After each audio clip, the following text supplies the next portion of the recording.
ఫిరంగపురం పంచాయతీ కార్యాలయం వద్ద 6 రోజులుగా పారిశుద్ధ్య సిబ్బంది జీతాలు పెంచాలని, పాత బకాయిలు తక్షణమే చెల్లించాలని నిరసన సమ్మె చేపట్టారు.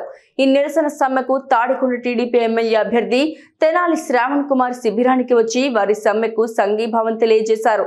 ఈ సందర్భంగా శ్రావణ్ కుమార్ మాట్లాడారు.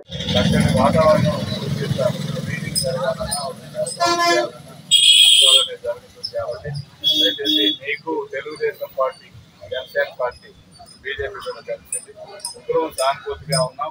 ఈ సమస్యల పట్ల సానుకూలంగా ఉన్నాం. మద్దతు కూడా ఇవ్వడానికే నేను వచ్చాను. నాకు మన ఉదయరాజు మాస్టర్ గారు చెప్పారు, అడిగారు. చేస్తున్నట్టు ఆయన నా దృష్టికి తీసుకొచ్చారు. కావున మీరు అందరూ కూడా గుర్తుపెట్టుకోండి. సమస్యలు 40-50 రోజుల్లో తీరుస్తామనేది కోరుకోమని మాట నేను చేయలేను. కాకపోతే ఒత్తిడి మాత్రం తీసుకొస్తాం. గ్రామ పంచాయతీ మీద ఇక్కడున్న ఏపీఓ గారితో నేను మాట్లాడతాను. ఎవరున్నారో శ్రీదేవి గారు